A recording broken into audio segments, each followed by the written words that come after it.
I am Dr. Daniel Mercer. For more than 18 years I have practiced internal medicine, and in that time I have sat with countless people over 60 who mentioned cold feet almost as an afterthought, almost embarrassed to bring it up, as if it were too small a thing to matter. And more than once, that small complaint was the very first clue that pointed us towards something we were glad we caught early. So no, it is not silly. It is not nothing. Your feet sit at the farthest point from your heart, and that makes them one of the most honest early warning systems in your whole body. Stay with me, and I will show you exactly how to read what they are saying. If clear, calm health information like this is helpful to you, take just 1 second to like this video and subscribe to the channel. It is a small thing for you, but it genuinely helps me reach more people over 60 who deserve to understand the quiet signals their own bodies are sending. Thank you. Now let us get into it. Before we name the 4 causes, let me tell you about a patient. I will call him Walter. Walter was 71, a retired postman, the kind of man who never wanted to make a fuss. He came in about his blood pressure, and only at the very end of the visit, with his hand already on the door, did he mention that his feet had been cold at night for the better part of a year. He had assumed it was just age. We looked closer, we ran a few simple tests, and what we found was a thyroid that had quietly slowed down, plus the early edge of poor circulation in one leg. Neither was an emergency. Both were very treatable. But if he had kept brushing it off, kept telling himself it was nothing, those problems would have had years to grow in the dark. That is why we are here today. Not to frighten you, but to help you notice, and to help you know when it is time to ask. So let me give you the honest big picture first. Cold feet on their own, now and then, in a chilly room, are usually completely normal. Everybody gets them. But cold feet that show up night after night, even when the room is warm, even under the blankets, deserve a second look. According to the Cleveland Clinic, persistently cold feet can be a sign of several underlying conditions, and the 4 most worth checking in older adults are poor circulation, nerve damage, an underactive thyroid, and anemia. There is also a 5th pattern called Raynauds that I will explain along the way because it often gets confused with the others.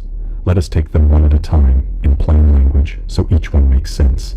The first cause, and the most common one I see after 60, is poor circulation. Let me explain it with something from your own home. Think of your arteries as the water pipes that carry warm water all through the house. Your heart is the pump, and warm blood is the water. When the pipes are clean and open, warmth reaches every faucet, right out to the farthest bathroom at the end of the hall. But over many years, those pipes can get lined with a sticky buildup called plaque. The opening inside gets narrower, less blood squeezes through, and the rooms farthest from the pump are the first to go cold. In your body, the farthest room is your feet. Doctors call this peripheral artery disease, and warm blood simply is not arriving the way it should. Here is why this one is worth checking. Poor circulation in the legs is not just about comfort. The same plaque that narrows the pipes to your feet often tells us something about the pipes elsewhere in your body too.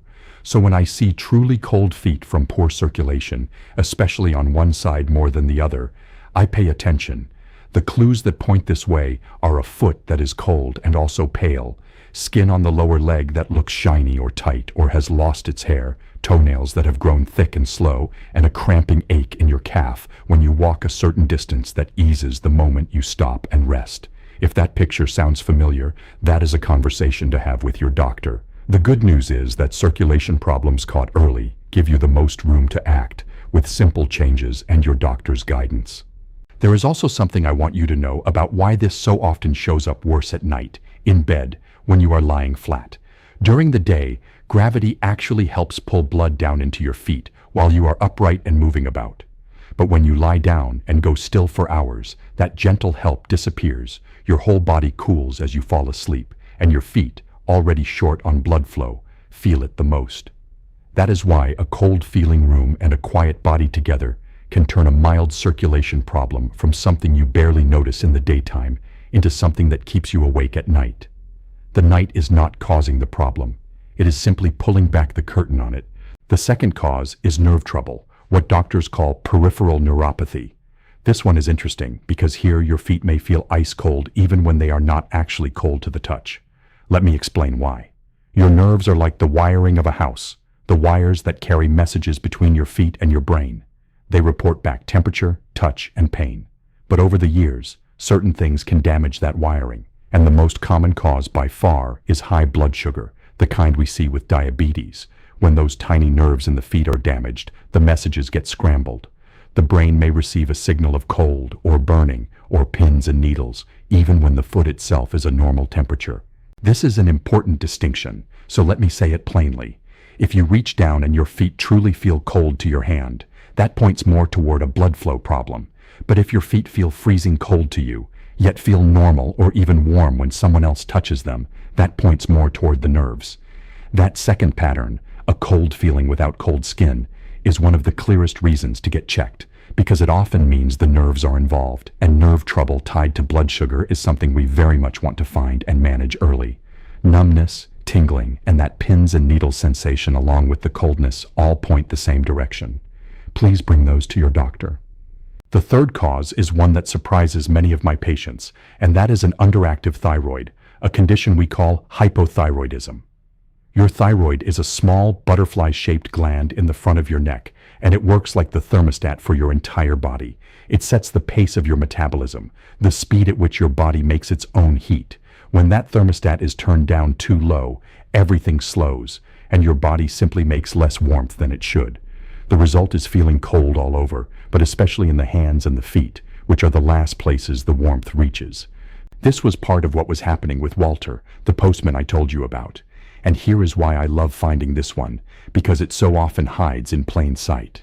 The other signs of a slow thyroid are easy to blame on aging by itself. Feeling tired and sluggish, dry skin, thinning hair, stubborn weight that will not move no matter what you do, constipation, a kind of mental fog. Any one of those alone, you might shrug off. But cold feet together with several of those, especially that bone-deep feeling of always being cold when others in the room are comfortable, is a very good reason to ask your doctor for a simple thyroid blood test. It is one small blood draw, and an underactive thyroid is one of the most treatable conditions we have. And here is a small connection most people never hear about. An underactive thyroid can also make those tiny blood vessels in the toes more likely to clamp down in the cold, which is the very same overreaction we see in Raynauds, the pattern I will explain in just a moment. So a slow thyroid can leave your feet cold in two ways at once, by lowering the heat your body makes and by tightening the small vessels that carry that heat to your toes. That is exactly why, when someone comes to me with stubbornly cold feet, the thyroid is one of the first simple things I want to rule out. It is quiet, it is common after 60, and it is so easy to check. The fourth cause is anemia. Stay with me, because this one is simple once you see it. Your red blood cells are the delivery trucks of your bloodstream. Their whole job is to pick up oxygen at your lungs and carry it out to every tissue in your body, including your feet. Oxygen is part of how your body produces warmth and energy in those tissues. Now, anemia simply means you do not have enough of those delivery trucks, or the trucks are not carrying a full load.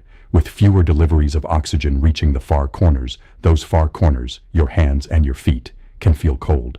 When anemia is more than mild, cold feet can come right along with it. The most common reason for this, especially as we get older, is a shortage of iron, because iron is what lets those red blood cells carry oxygen in the first place. The other clues that travel with anemia are a tiredness that rest does not seem to fix, looking pale, getting unusually short of breath on stairs, or small efforts you used to manage easily, sometimes a fluttering or racing heartbeat, and now and then a strange craving for ice or other odd things. If cold feet come bundled with that kind of deep fatigue and paleness, a simple blood test can check for it quickly. And I will say this gently but clearly. In an older adult, new anemia is always worth investigating to understand the cause, so please do not try to sort it out alone with supplements. The shortage of iron is sometimes just diet, but sometimes it is a sign that the body is losing a little blood somewhere it should not, quietly, over time, and that is something only your doctor can look into properly. Finding the why is just as important as fixing the number. Let your doctor look into both. Now let me add that fifth pattern I promised you, because it gets tangled up with all of these, and it is called Raynauds. With Raynauds, the small blood vessels in the fingers and toes overreact, clamping down hard in response to cold or even stress. During one of these episodes, the toes can actually change color, turning white, then a dusky blue or purple, and then often a flushed red as the blood comes rushing back, and they may sting or throb along the way.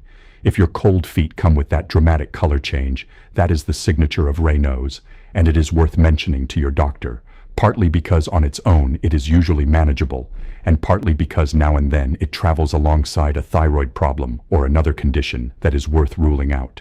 Color change in the toes is your cue to point it out. So let me pull these four together so you can hold them in your mind. Cold feet that come with pale skin, leg cramps when you walk, or shiny hairless lower legs, lean toward circulation. Cold feet that feel freezing to you but not to the touch, with tingling and numbness, lean toward the nerves. Cold feet with deep tiredness, dry skin, and feeling cold all over, lean toward the thyroid. And cold feet with fatigue, paleness, and breathlessness lean toward anemia. You do not need to diagnose yourself. You simply need to notice the company your cold feet are keeping and bring that whole picture to your doctor. Now let me be very clear about something important, because honesty matters more than anything here. Everything I have described is a reason to get checked in an unhurried, sensible way, at a normal appointment. But there are a few situations that are not a wait-and-see matter, and I want you to know them. If one foot suddenly becomes cold, pale, or blue, painful, and numb, all at once and out of nowhere, that can mean blood flow to that foot has been suddenly blocked, and that is an emergency. Do not wait until morning. Seek care right away. Likewise, if you have a sore or a wound on a cold foot that is not healing, or any sign of infection like spreading redness, warmth, swelling, or drainage that needs prompt medical attention, especially if you have diabetes, those are the red flags. Short of those, the cold feet we have been talking about are something to raise calmly with your own doctor. Let me give you a few gentle, common-sense things you can do tonight while you arrange that conversation, because comfort matters too. Wear loose, warm socks to bed, the kind that keep heat in without squeezing your feet, since anything tight can work against your circulation. Keep your whole body warm, not just your feet, because when your core is warm, your body is more willing to send blood out to the edges. A warm, not hot foot soak before bed can feel wonderful and help you settle. And here is a small but important caution. If your feet are numb from nerve trouble, be very careful with hot water bottles, heating pads, and electric blankets, because numb skin cannot feel when something is too hot, and a burn can happen before you ever notice. Always test the temperature with your hand or your elbow first, never with the numb foot. Here is one more habit that helps your circulation in particular, and it stacks neatly on top of everything else. Keep your feet and legs moving during the day. Long hours of sitting let the blood pool and slow. So once an hour, while you are sitting, simply lift your heels up and set them down, a gentle pumping motion in your calves, 20 or 30 easy times. Then circle your ankles a few times in each direction. It takes a minute, it asks nothing of you, and it keeps the warm blood flowing toward your feet instead of settling. A short, slow walk to the kitchen and back does the same thing. Movement is one of the kindest things you can do for cold feet. And let me give you the simplest bonus tip of all, the one that turns this into a real habit. Tie the foot check to something you already do every night. When you sit on the edge of the bed to take off your shoes, make that your moment to look at your feet and feel them. Are they cold tonight? Cold to your hand or only cold to you? Is the color normal? Any new numbness? 10 honest seconds every night attached to a thing you already do. That little routine is how you will catch a change early, while it is still small and easy to act on. So let me bring it all home. Cold feet at night, now and then, in a cool room, are usually nothing to worry about. But cold feet that keep coming back, warm room or not, are worth a closer look, and the 4 causes truly worth checking are poor circulation, nerve trouble most often tied to blood sugar, an underactive thyroid, and anemia, with Raynauds as a 5th pattern when the toes change color. Notice the company your cold feet keep. Watch for the red flags. Do the gentle, simple things for comfort tonight. And then, calmly and without fear, bring the whole picture to your own doctor, who can run a few easy tests and tell you exactly what is going on. Almost every one of these is very manageable once you find it, and finding it is the whole point. If this was helpful to you, and you would like more simple, honest explanations of what your body is trying to tell you, please subscribe and join us here. This channel exists to help you stay strong, clear, and independent well past 60, and I would be honored to be a small part of that. Take good care of yourself and your feet, and I will see you in the next one. A quick and important note. This video is for general educational and informational purposes only, and it is not medical advice. Always speak with your own qualified healthcare provider about any symptom that worries you, and before making any changes to your diet, your exercise, or your medications. Your doctor knows your body, so bring these ideas to them, and let them help you understand your own health.